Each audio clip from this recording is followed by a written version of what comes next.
Merci, bonsoir à toutes et tous. Je suis ravie d'être avec vous par ce beau temps à Aix et puis de voir effectivement le brassage des générations, ça fait plaisir. Un peu plus d'hommes auraient été bienvenus, mais j'ai malheureusement l'habitude d'en avoir même souvent moins pour venir m'écouter, donc je vais m'en contenter. Euh, sur cette slide, vous avez mon site qui est indiqué. Je vous invite, si vous voulez en savoir plus, à vous y rendre. J'essaye de le tenir plus ou moins à jour en mettant la plupart de mes articles, des livres, etc. Et puis, juste pour vous signaler que je fais une chronique tous les mois dans le journal Alternative économique, que je mets en ligne aussi sur mon site, et je regarde l'actu du point de vue justement de ce qui nous préoccupe ce soir, des inégalités femmes-hommes, comme on dit, du genre. Je vous propose pour ce soir, mais je crois que ça a été dit, de vous dire quelques mots du mage qui va fêter ses 30 ans, puis d'attaquer à proprement parler les inégalités de salaire que j'analyse comme un révélateur de toutes les inégalités au travail. Et enfin, effectivement, je vous parlerai de mes derniers travaux qui portaient plus spécifiquement sur les métiers du soin et du lien aux autres, au regard évidemment de la crise Covid qu'on a traversée et qui nous a donné l'idée de cette étude, de cette grosse étude. Alors, quelques mots sur le mage, juste pour vous dire que nous fêtons cette année les 30 ans de ce réseau de recherche qui était d'abord labellisé par le CNRS, qui regroupe, alors je ne connais pas par cœur, mais genre une trentaine de laboratoires de recherche. Son intérêt, c'est qu'il est pluridisciplinaire, il s'intéresse à toutes les questions genre et travail, donc on a toutes les sciences sociales qui y sont. Il est international, on a le Japon, on a des représentants en Amérique latine, etc.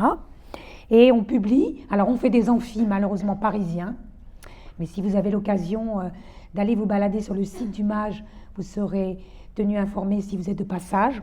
Tous les 2-3 mois, on est moins régulier que vous, moins régulière que vous. Et on organise le 15 mai prochain un grand colloque pour les 30 ans du mage, qui sera en l'honneur de celle qui a fondé justement le mage, Margaret Marouani, une grande sociologue du travail et des questions de genre, qui nous a quittés le 4 août 2022. Rajoutez aussi que nous avons une revue pour les jeunes et les moins jeunes qui s'appelle Travail, genre et société, qui est en ligne parce que le CNRS avec Kern nous oblige à ne plus vendre nos revues, ce qui pose d'énormes problèmes. Et donc vous trouvez en libre accès immédiat désormais tous les articles de notre revue, et elle est publiée 2 fois par an avec un dossier sur un thème bien établi, une controverse, des comptes rendus. C'est une mine, là aussi, pour toutes les personnes qui s'intéressent aux questions de genre. Alors c'est un peu plus large que le travail, mais le travail reste le plus possible au cœur des démarches, même si mon constat, parce que ça fait pas mal d'années que je travaille là-dessus, ne serait-ce sur ces 30 ans écoulés, c'est que la place du travail dans les études genre sont en recul très net. Donc là, c'est un appel peut-être aux plus jeunes qui pourraient s'intéresser à ces questions, que ce soit d'ailleurs dans les mouvements féministes ou dans la recherche. Il y a eu une inversion. Quand on a démarré le mage, les études de genre en France étaient dérisoires. En dehors de l'histoire, de quelques sociologues, il y avait très peu de travaux. Donc le mage a permis, ce n'est pas le seul organisme, il y a eu d'autres institutions qui y ont contribué, ont permis que les études genre se développent très largement en France sur ces 30 dernières années. Il y a énormément de thèses, par exemple, sur les questions de genre. Mais chemin faisant, mon constat, un peu alarmiste, c'est qu'on a perdu l'objet travail, comme si ça devenait une question secondaire, alors que, vous allez le sentir dans mes propos, l'autonomie financière, l'autonomie économique des femmes est pour moi le cœur des inégalités, la source même de l'émancipation. Penser qu'on pourrait laisser de côté ces questions alors même que les inégalités sont toujours persistantes me paraît dangereuse. Voilà, c'est un petit cri, voilà, un appel plutôt. Alors, je voudrais déjà planter le décor sur les inégalités de salaire et vous rappeler que tout confondu, j'ai fait un livre qui s'appelait Un quart en moins. On est toujours autour d'un quart en moins. On est exactement à 22,2% d'écart, tout confondu, c'est-à-dire en prenant en compte, comme tu l'as rappelé, toutes les variables qui jouent sur ces inégalités. Ce n'est pas qu'une question de salaire, sauf que, globalement, encore aujourd'hui, on reste proche du quart en moins, et ceci s'explique justement par la plupart des inégalités que subissent les femmes au travail. Le temps partiel, on y reviendra, mais très souvent mes collègues économistes me disent « mais ça n'a rien à voir, c'est l'offre de travail des femmes, le temps partiel est très féminisé, so what ?» C'est pas du fait des les inégalités salariales n'ont rien à voir avec le temps de travail. Ben, si, quand on regarde de près le temps partiel comme on le fera par la suite, on voit bien que s'il est féminisé, c'est parce qu'il se développe dans certains secteurs et pas ailleurs, secteurs ultra féminisés et dont les entreprises font appel, et c'est pour cela que le temps partiel non seulement a augmenté, même s'il se tasse aujourd'hui depuis les années 90, mais explique une large part, c'est même la première explication des écarts de salaire. Si on regarde donc le salaire à la fin du mois, à la fin de l'année, et qu'on compare celui d'un homme et d'une femme. Le prendre en retenant que le salaire horaire, comme le font les pouvoirs publics, comme le fait l'Europe, toutes les données Eurostat sont désormais en écart horaire, c'est gommer la réalité du temps de travail différencié entre hommes et femmes. Je trouve ça grave. Deuxième grosse variable sur laquelle on reviendra, c'est ce qu'on appelle dans notre jargon la ségrégation professionnelle. C'est en fait le fait que hommes et femmes, au XXIe siècle, n'occupent toujours pas les mêmes métiers. La mixité reste un leurre. Pour plein de raisons, on pourra en débattre. Il y a une non-mixité qui se traduit de deux façons. À la fois d'un point de vue vertical, on parlera du plafond de verre qui résiste. Donc les femmes n'accèdent pas à tous les postes qualifiés et ultra qualifiés. De plus en plus aux postes qualifiés, mais toujours pas au dernier cercle. Et puis, c'est aussi ce qu'on appelle la ségrégation horizontale. Et moi, j'aime bien parler de parois de verre, comme le disent les Québécois. Ça donne une idée d'une maison en verre. Parois de verre parce que, eh bien, encore aujourd'hui, même si les filles sont plus diplômées que les garçons, même si elles sont majoritaires à la fac, eh bien, il reste toujours une non-mixité des filières de formation.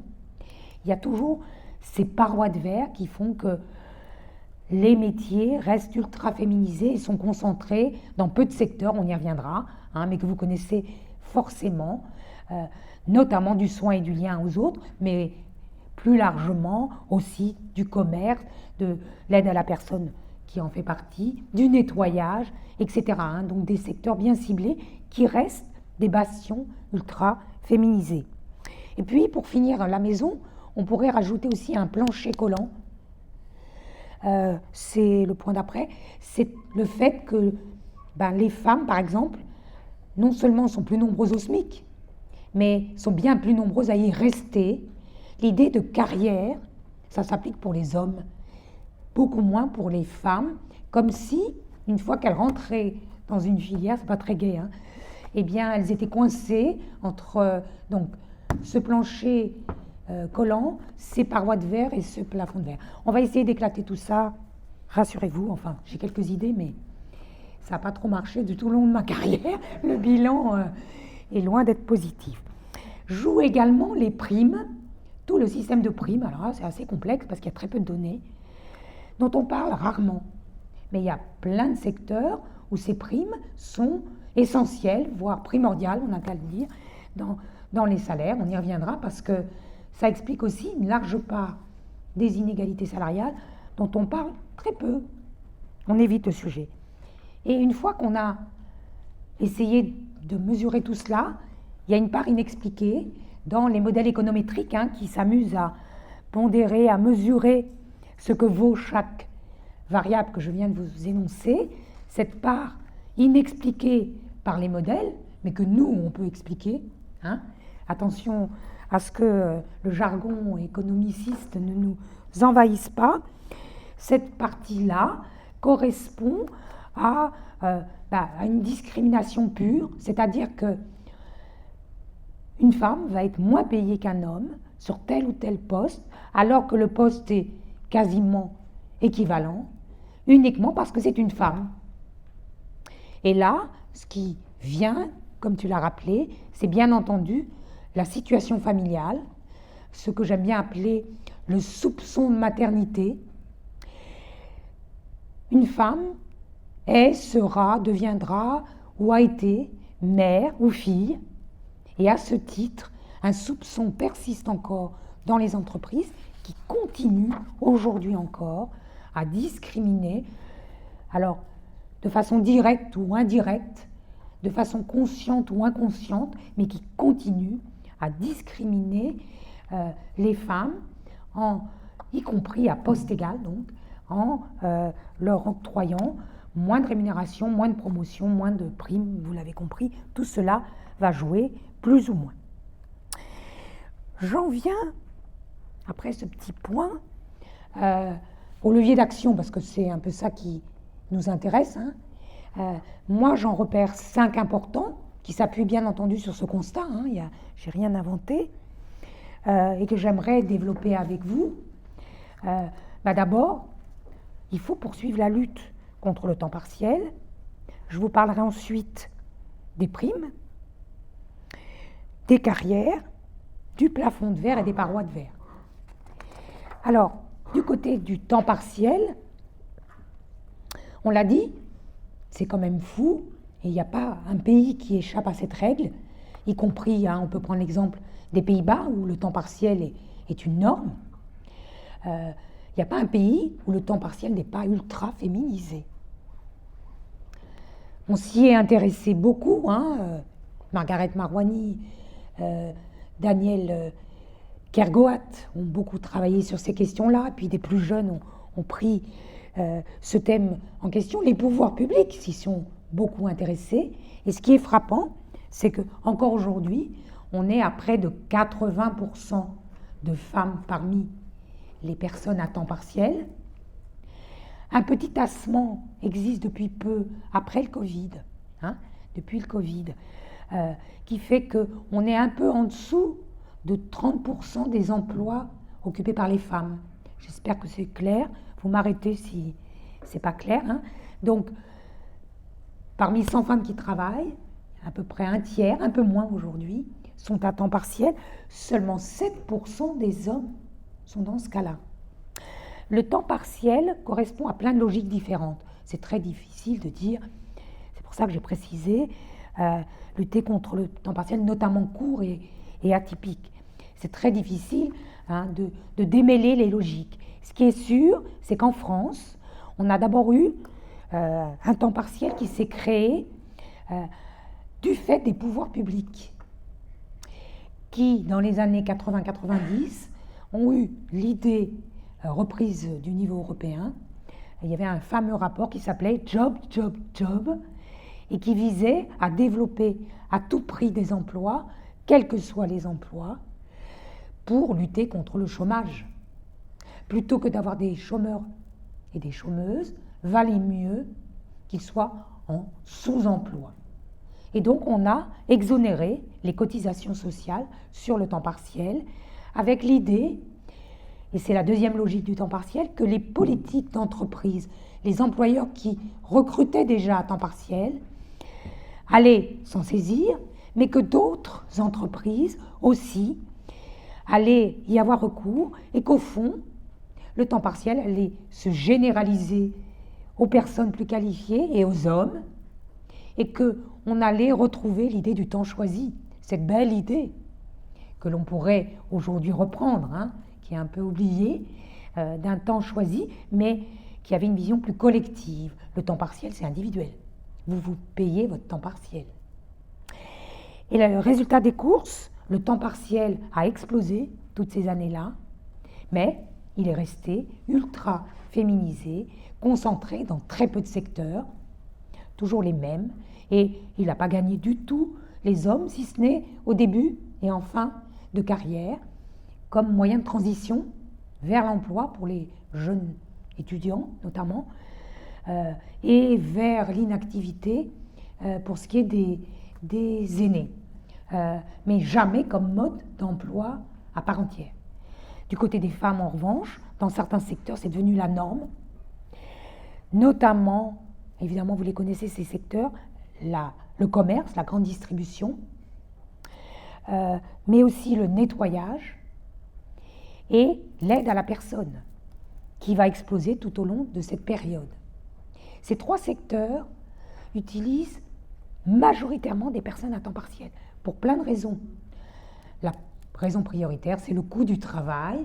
Mieux vaut, quand on a une activité fluctuante, faire appel à des salariés juste les heures qu'il faut et pas les autres. Ou mieux vaut, quand on est dans le nettoyage, ça reste un sujet d'actualité, faire appel à des salariés avant que les vrais salariés travaillent, et on va externaliser d'ailleurs le ménage, et du coup, par les mêmes garanties d'emploi offertes à ces salariés, qui vont travailler très tôt le matin, très tard le soir, etc.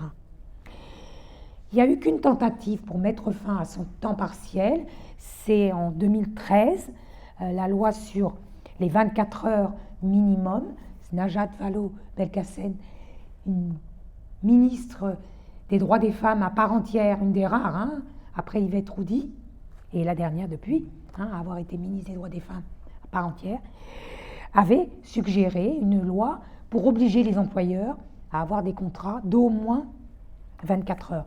Je dois aller plus vite, juste vous dire que cette loi n'a jamais été appliquée, non pas parce qu'elle était mal rédigée ou je ne sais quoi, mais elle s'appuyait sur un point fort dans le droit français aujourd'hui, en matière d'égalité de temps de travail, c'est qu'on renvoie les partenaires sociaux à la négociation.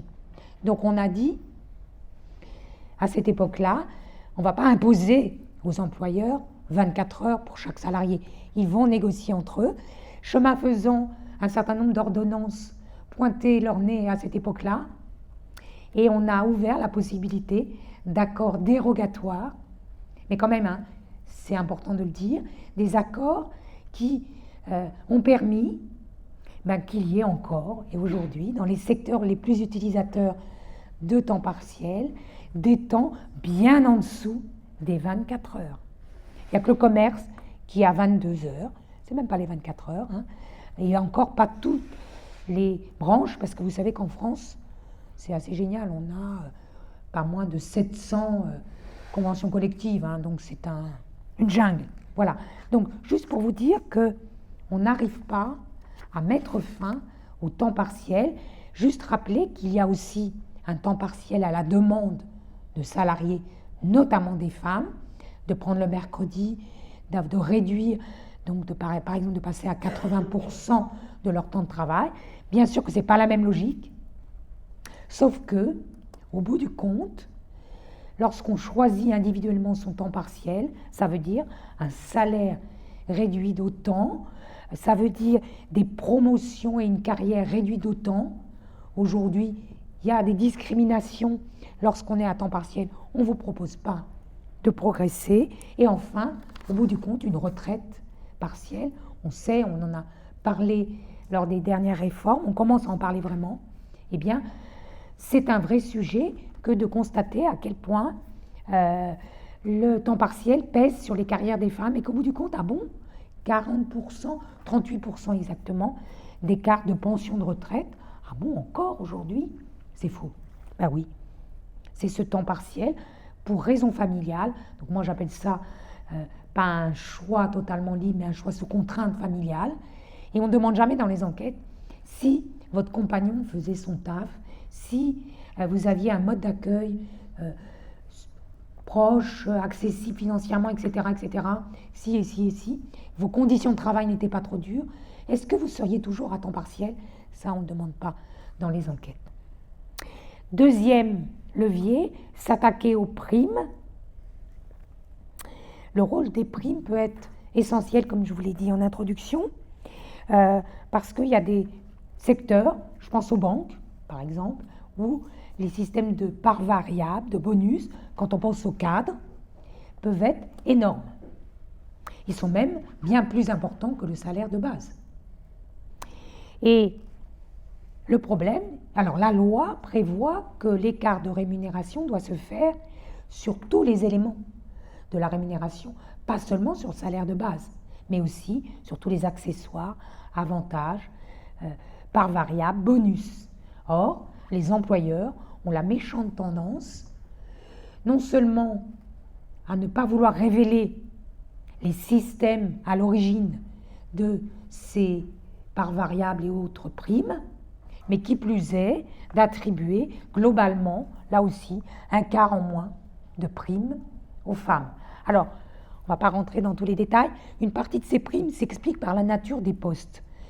Les femmes font moins d'heures sup, et on sait pourquoi elles font moins d'heures supplémentaires, mais donc, c'est logique, elles ont moins de primes liées aux heures sup.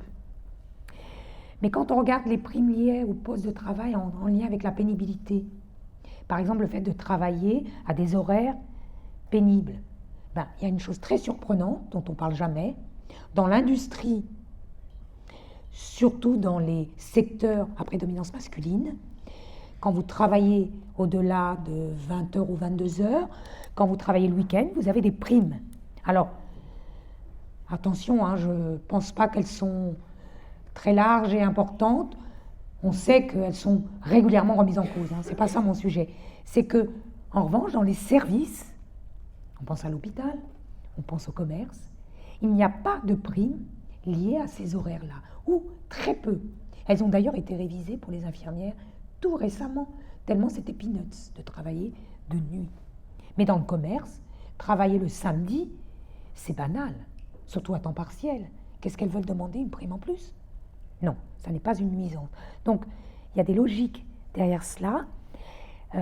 Pour se donner un peu de baume au cœur, BNP Paribas, qui pourtant a des bons accords égalité, diversité, qui pourtant fait beaucoup, a un index égalité. Je ne vais pas avoir le temps d'en parler, mais c'est devenu le nouveau gadget. Si vous avez une bonne note à votre index, vous êtes les meilleurs, avec des moyennes extraordinaires. Donc, je ne me rappelle plus de la note, 92 ou 93 sur 100 pour BNP Paribas. Eh bien, cette boîte a été condamnée parce qu'elle ne communique rien sur les primes, bonus et autres parts variables dans ces écarts de rémunération, que ce soit dans l'index, que ce soit dans les accords, égalité dans la mesure des écarts. Donc voilà un petit progrès. J'avance. J'ai jusqu'à quelle heure, chef? Oh, il y a encore beaucoup de temps. Super. Je finis à quelle heure, dis-moi? Écart? Si tu finis à l'écart, c'est parfait. Troisième levier d'action, reconnaître les carrières. Quand on travaille sur les écarts de salaire, quand une entreprise se penche sur ce sujet, ce qu'elle fait au mieux, c'est une photo. Elle dit, cette année, l'écart pour telle ou telle catégorie est de temps.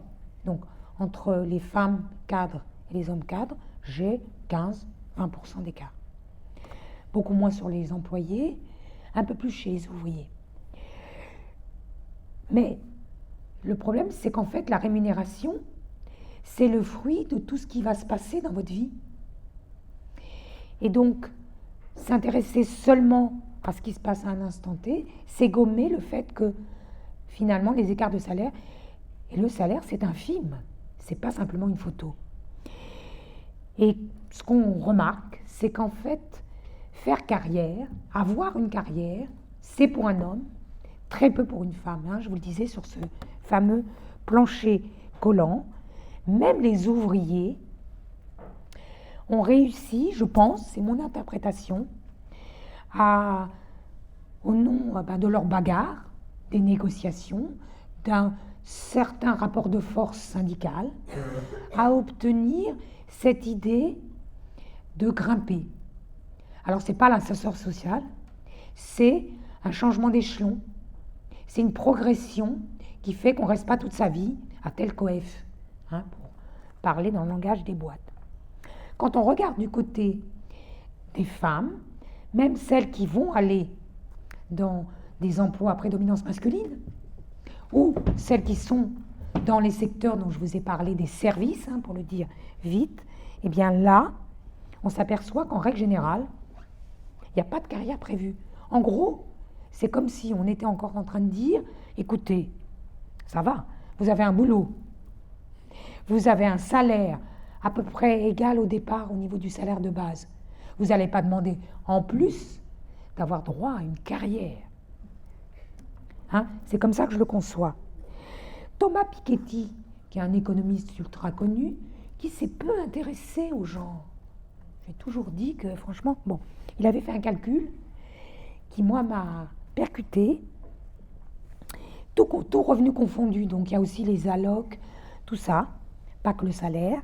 À 25 ans, l'écart entre jeunes filles et garçons est de 25%. À 65 ans, donc retraite incluse, on est à 64%. C'est facile à retenir, hein. Donc on voit que, en fait, le temps ne joue pas en faveur des femmes. C'est le moins qu'on puisse dire. Ce qui joue, c'est que, bien entendu, les congés maternité vont pénaliser les carrières. Je dis bien entendu, ça paraît dingue de se dire qu'encore aujourd'hui, une maternité va se traduire en perte de rémunération future. Et pour les jeunes parmi nous, on ne va pas les décourager, mais tout de même, la vérité est là. Donc il y a ce soupçon de maternité dont je vous parlais tout à l'heure, eh ben, on peut le voir, on peut le chiffrer. Il y a un certain nombre d'études qui montrent que chaque enfant va se traduire par une pénalité pour les mères et curieusement par une prime, un petit bonus pour les pères. Alors ce qui se joue, c'est pas la boîte qui dit « tu viens d'être père, allez je te donne une prime » et à une mère « je t'enlève une prime ». C'est pas comme ça, c'est global. Il se trouve qu'au fur et à mesure que la famille augmente, les pères ont tendance à se sentir de plus en plus responsables et à accepter des heures sup, des promotions, etc. au nom de la famille, moyennant quoi on les voit de moins en moins au foyer. Hein. Et j'ai encore ces débats sur les jeunes pères qui arrivent, qui vont s'occuper de leurs enfants, qui le veulent à tout prix, sauf que les jeunes pères, ça ne dure pas, ne reste pas jeune, très vite. Chassé de naturel, il revient au galop. Dans les statistiques, on attend la prochaine enquête emploi du temps. Eh bien, c'est peanuts à chaque fois, hein. C'est assez désespérant, le temps que les pères consacrent à leurs enfants et à la famille, aux tâches domestiques. Et pour cause, ils sont responsables de famille, ils ont encore intégré l'idée que leur salaire serait le principal. Toujours est-il qu'encore aujourd'hui, une femme sur deux, à l'arrivée d'un enfant, va arrêter ou réduire son activité professionnelle. C'est le cas d'un homme sur 9. Voilà une belle étude à faire que d'aller étudier ces hommes qui s'arrêtent ou réduisent. Ils ne sont pas nombreux. Alors, du coup, je voudrais vous parler d'une méthode qui a été mise en œuvre pour réparer, alors c'est pas très joli comme mot, les carrières des femmes et qui s'appuie sur cette idée de triangulation. Ça vient d'un syndicaliste, François Clerc, qui a donné donc son nom à cette méthode, la méthode Clerc, que beaucoup de juges connaissent aujourd'hui quand ils traitent des cas de discrimination salariale. Donc c'est quand même très pointu, c'est pas tous les jours. Mais voilà, des juges, des syndicalistes connaissent aujourd'hui cette méthode. Mais entre parenthèses, j'étais hier dans une formation syndicale, personne ne connaissait. Donc il y a encore du chemin à faire. Donc en 2 mots, il s'est d'abord intéressé à la discrimination syndicale. Il a remarqué dans son propre parcours qu'il avait beau passer des diplômes, faire plein de choses, jamais dans sa boîte, il avait de promotion. Il n'a pas changé de coefficient toute sa vie. Donc partant de là, il a mis en place une méthode très schématique et simple à comprendre. On se situe à un moment donné, donc on s'adresse à des personnes qui ont au moins 10 ou 20 ans de boîte. D'accord ? Et il fait le constat que si on remonte dans le temps, 10 ou 20 ans avant, il a cherché des personnes qui sont rentrées comme lui dans l'entreprise au même moment, sur le même poste, avec les mêmes diplômes. Ce qui vaut pour le syndicaliste vaut pour une femme. Donc aujourd'hui, vous pourrez trouver plus de choses sur cette méthode. Je vous donnerai des références si ça vous intéresse. Donc aujourd'hui, on va choisir un groupe, un panel de salariés, donc des hommes, entrés comme une femme à la même époque.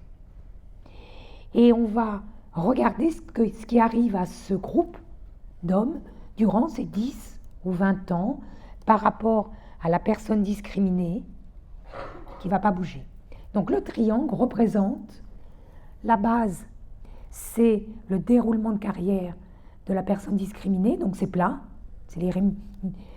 vous avez le temps en abscisse, les rémunérations en ordonnée.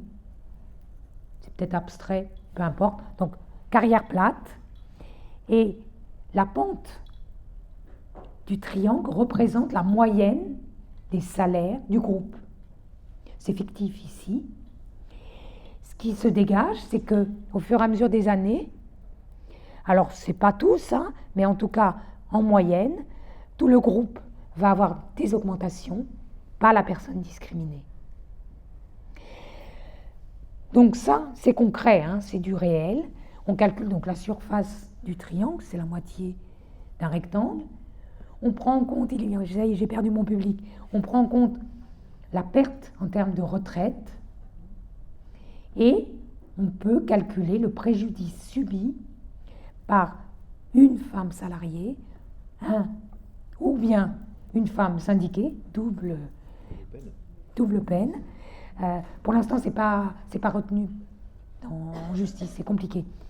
Il faut choisir pour mesurer, évaluer le préjudice. Alors, je vais vous donner un exemple concret, ça sera quand même plus parlant.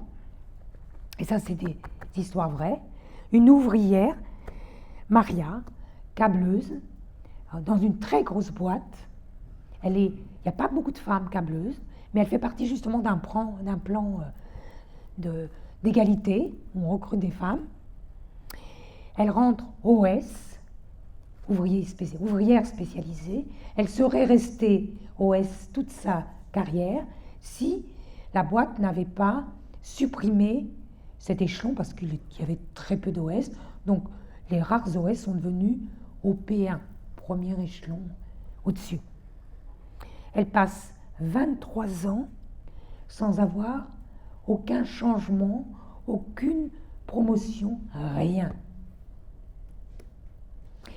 Il a fallu qu'un délégué syndical qui avait utilisé la méthode Claire pour lui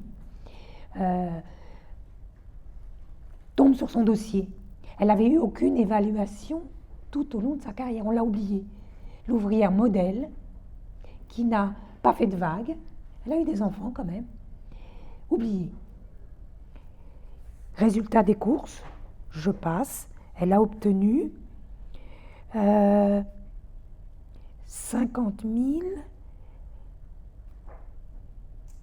presque 80 000 euros de réparation et aussi pour le préjudice subi, de rattrapage de sa rémunération. Plus récemment, une salariée chez Generali Vie à Nantes s'aperçoit qu'elle est recrutée. Alors là, pour le coup, pour Maria, on a pris, c'était facile, il y avait plein d'hommes recrutés, câbleurs, comme elle. Ils sont tous passés agents de maîtrise. Agent de maîtrise, pas au P2 ou 3. Agent de maîtrise. L, P1.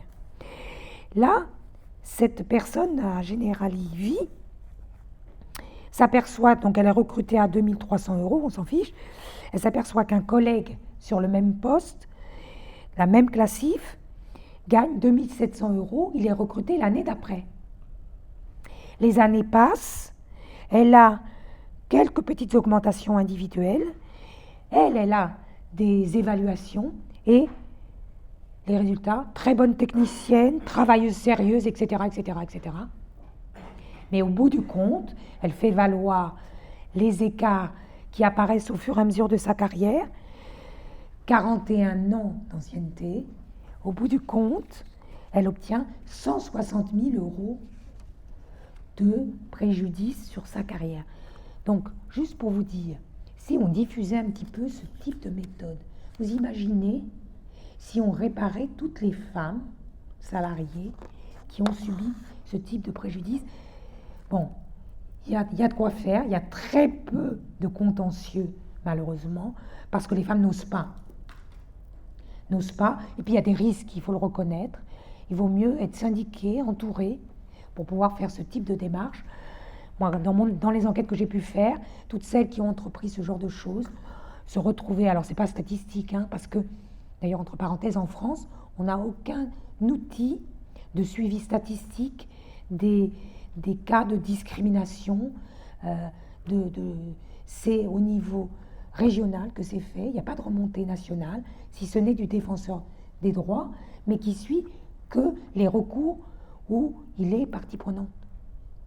Donc, c'est quand même fou, donc je n'ai pas trouvé, mais toutes celles que j'ai rencontrées sont tombées malades, se sont fait licencier ou rejetées par leurs petits camarades.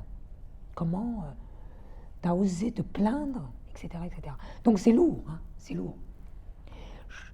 La seule solution pour moi, de ce point de vue, c'est d'envisager aujourd'hui des actions de groupe. C'est possible.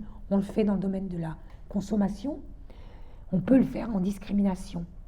Donc, à quand des femmes d'une même boîte qui pourraient... Alors, il faut avoir un représentant du personnel avec vous, voir l'inspection du travail, parce qu'il faut avoir les registres du personnel pour connaître les salaires d'il y a 10 ou 20 ans. C'est pas gagné, mais on peut tenter. Souvent, ce qui se passe aujourd'hui, et ça, on n'en sait strictement rien, c'est que l'employeur, lorsqu'il apprend qu'une telle démarche commence à se mettre en place, il vient vous voir pour négocier. Alors, évidemment, moi, ça m'intéresse moins, parce que du coup, on ne sait pas, parce qu'on vous demande du coup de la fermer. Et puis, ça ne fait pas exemple, ça ne fera pas boule de neige. Voilà. Mais qu'on garde ça en tête, ça me paraît important. Donc je reviens à mon plan. Les plafonds de verre, il faut s'occuper de tout dans la maison de verre. Les plafonds de verre, alors c'est vrai, alors remarque importante, on a dit les filles sont plus diplômées que les garçons, elles réussissent mieux, et s'il y a un chiffre à retenir depuis que je m'intéresse à ces questions-là, c'est la progression extrêmement importante des femmes cadres. Ça, c'est une réalité, mais ça, je pense que Paul pourrait en parler mieux que moi. C'est assez frappant de voir que, bon, quand même, on ne va pas désespérer. Aujourd'hui, 39% des femmes sont cadres, donc c'est pas rien, elles ne sont pas que employées. 39% des femmes sont cadres. Cela représente, ça veut dire que à peu près 4 cadres sur 10, c'est une femme. Bon, c'est pas la parité, mais quand même. Dans les années 60, on n'en était vraiment pas là. Est-ce que ça va, c'était même pas la moitié. Excuse-moi, on parle bien des cadres des professions intellectuelles supérieures. Toute la catégorie pas les professions cadres. Intermédiaires. Justement, pas des professions intermédiaires, ultra féminisées. 75% de femmes dans les professions intermédiaires. Cadres et professions intellectuelles, comme on supérieures. Tu veux compléter? Tu veux dire tout de suite quelque chose? Parce que souvent, cadre... Oui, mais de toute façon... Quels sont les contours? Les contours, en France notamment, c'est moins vrai dans d'autres pays, est plus que flou. Et ce que j'ai envie de dire, pour une fois, un peu, voilà, une petite remarque, c'est que cette catégorie est d'autant plus floue qu'il y a une féminisation. Parce que, évidemment, quand on dit femme cadre, on ne dit pas homme cadre. Chasser le naturel, il revient au galop là aussi. Quand des femmes accèdent à la catégorie cadre, c'est souvent parce qu'elles sont expertes, qu'elles sont ultra techniciennes, mais pas forcément parce qu'elles encadrent une équipe. Là où les hommes seront plus nombreux à devenir cadres hiérarchiques. Et ça joue beaucoup, notamment sur la question des rémunérations, parce qu'évidemment, quand on est experte dans son domaine, cadre, eh bien, on aura moins de primes que lorsqu'on encadre une équipe. Donc, une des sources d'explication des écarts de salaire extrêmement importants entre cadres, femmes et hommes, et là, elle réside dans la nature des emplois qu'elles occupent par rapport à eux. Mais en dehors de cela, quand on regarde dans les niveaux supérieurs, dans l'entreprise ou dans la fonction publique, il est frappant de constater qu'au fur et à mesure, on perd des femmes. Donc en gros, elles ne sont que 11% parmi le top des postes à responsabilité. Donc il y a une perte énorme, c'est à peu près le double pour les hommes. Et dans la fonction publique, ça je pourrais faire une conférence que sur la fonction publique, tellement il y aurait à dire, là où on pourrait penser que le statut garantit justement l'égalité, eh bien non, pas du tout. Dans la fonction publique, les femmes sont majoritaires au départ. Elles le sont aussi dans ce qu'on appelle la catégorie A, qui correspond justement à ces cadres. Donc 62% dans toute la fonction publique, 64% parmi la catégorie A, bien. Mais dans ce qu'on appelle le A+, on tombe à 40%. Alors c'est mieux que dans le privé, sauf que où sont les femmes? Et quand on regarde de près, je m'étais amusée à regarder certains corps, par exemple, 9% de femmes conseillères économiques diplomates. Quel est l'obstacle? 20% de directrices de cabinet, etc., etc. Là, on pourrait y passer des heures. C'est pas vraiment mon sujet, les cadres et le plafond de verre, même si ça fait partie des axes et des leviers d'action. J'ai envie de vous dire que l'État, le gouvernement s'en charge en partie. J'ai étudié les politiques d'égalité qui ont été menées en France et la plupart d'entre elles sont ineffectives. Je vous ai donné l'exemple du temps partiel. On pourrait prendre toutes les lois d'égalité et Dieu sait qu'on en a. On parle d'un arsenal juridique. Il y en a plein. Aucune n'a été effective. L'égalité de rémunération ne l'est pas, etc. Sauf un domaine, la loi Copé-Zimmermann de 2011, qui prévoit 40% de femmes dans les conseils d'administration. On a dépassé les 40% de femmes dans les conseils d'administration des grands groupes ou des entreprises cotées, facilement. Et puis, il y a une nouvelle loi, donc vous voyez, on pense aux cadres, même si toutes n'ont pas la carrière qu'elles méritent, encore une fois, le sujet reste entier à ce niveau-là. Il y a une nouvelle loi, c'est celle de Madame Rixain, qui prévoit justement d'atteindre alors 30% puis 40%, pourquoi pas 50% d'ailleurs, je ne sais pas, mais à l'horizon 2030, etc., dans les comités de direction des entreprises. Je veux bien faire le pari avec vous qu'on y arrivera. Parce que, on l'a dit, les femmes sont de plus en plus diplômées. Alors, il y a encore des verrous à faire sauter dans les entreprises. J'en suis sûre. Mais la loi, quand même, ça joue beaucoup pour les employeurs. L'image de marque est très liée, tributaire aussi du respect de la loi. Donc moi, je crois qu'ils y arriveront très facilement. Pour le reste, poursuivons avec la question des parois de verre. Je vous l'ai dit au départ, plus de la moitié des femmes sont dans seulement 6 professions: soins, éducation, service à la personne, commerce, nettoyage, administration. Elles sont, ah mince, sans lunettes, je vois pas, 87% parmi les infirmières, 91 aides-soignantes, 98%, qui dit mieux, sages-femmes, on a 2% d'hommes, 97% aide à domicile, etc. 98% assistantes sociales, etc., etc. Dans toutes ces professions, c'est même pas une non-mixité, hein. Ce sont des métiers ultra féminisés et non pas féminins, c'est-à-dire des emplois qui ont plus de 60-70% de femmes. Et du coup, ce qui se passe, c'est que dans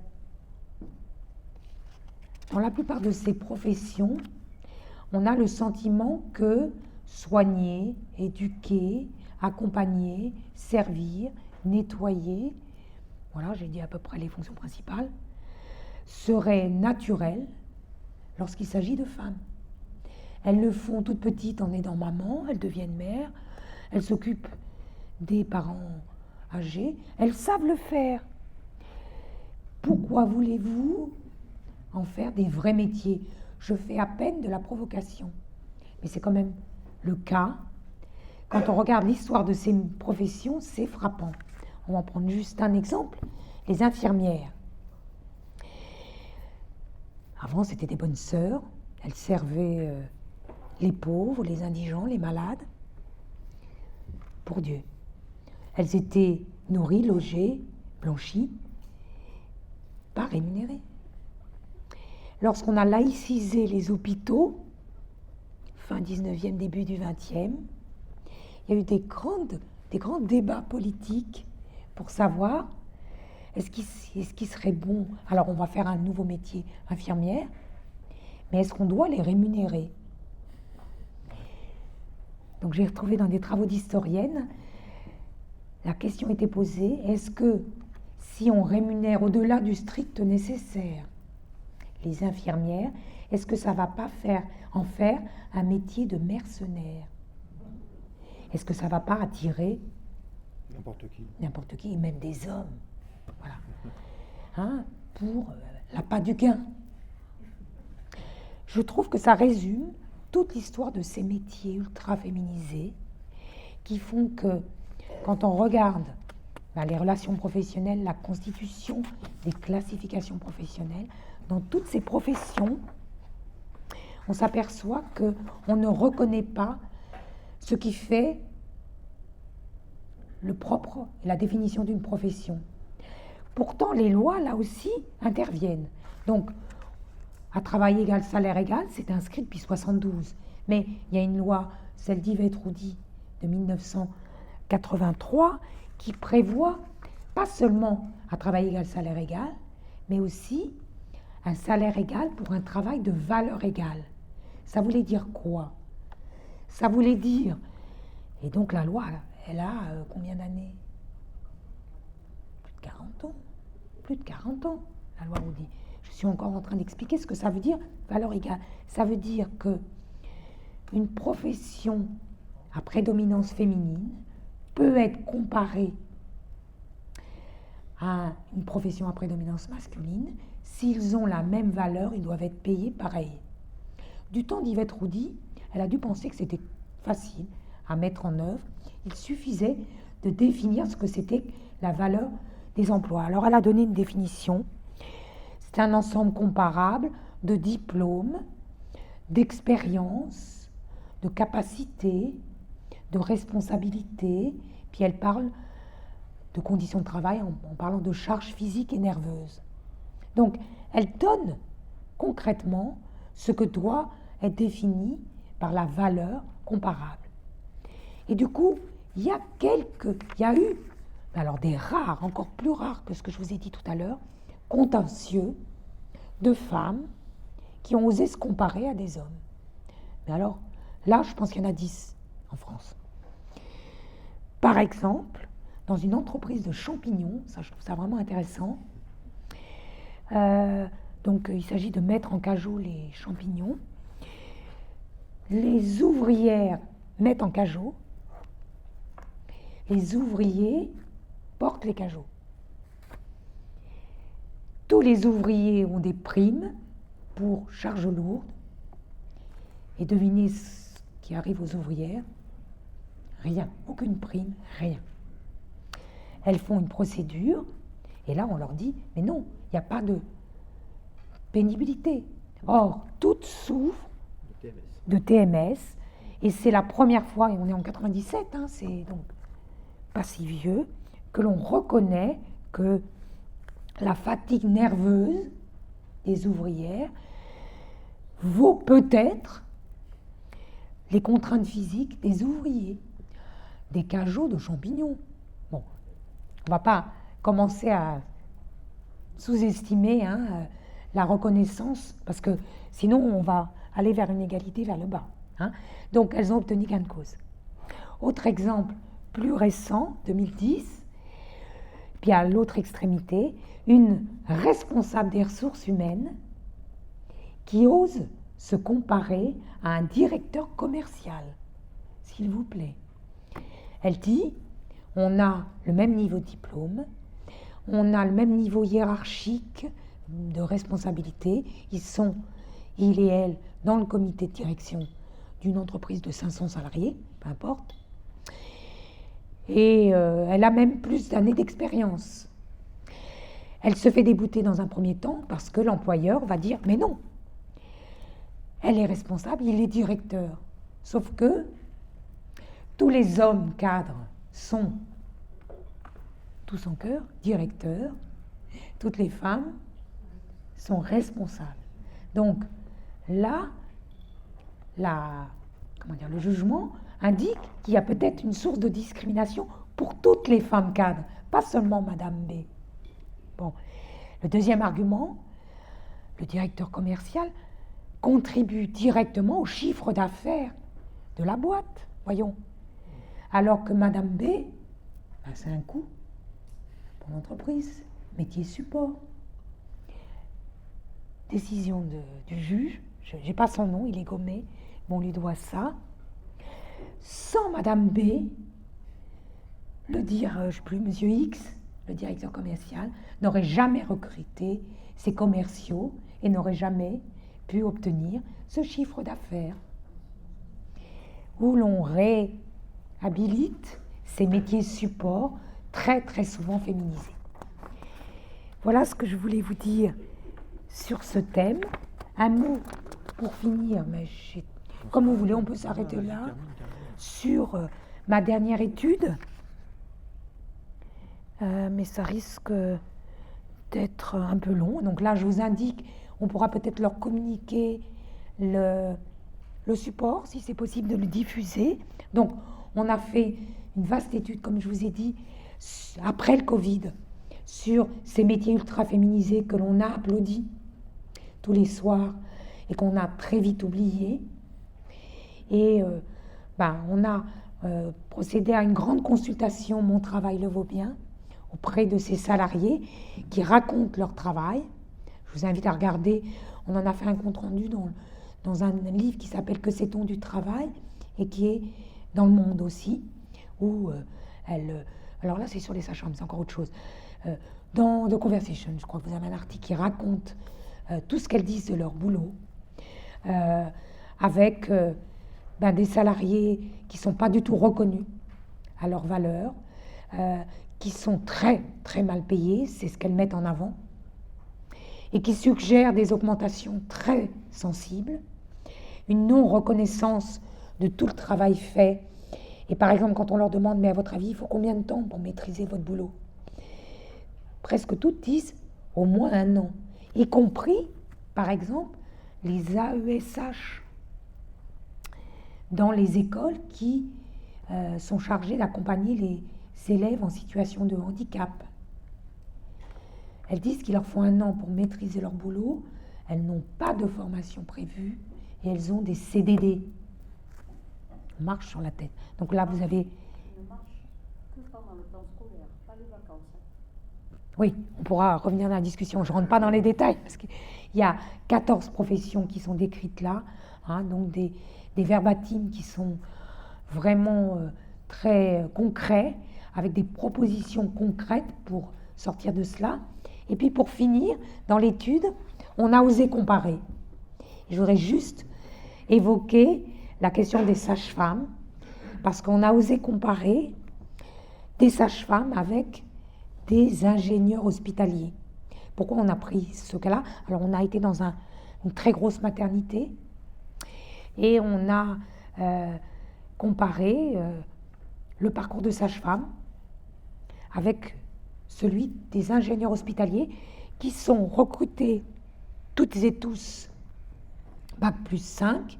Désormais, les sages-femmes vont passer en Bac plus 6. Donc, même niveau à peu près de diplôme. Jusqu'à 2017, les sages-femmes étaient payées 200 € de moins à l'entrée. Il a fallu des batailles. Elles font grève régulièrement. On ne les voit pas à leur grève, hein, parce qu'elles continuent à accoucher, à faire des accouchements du moins.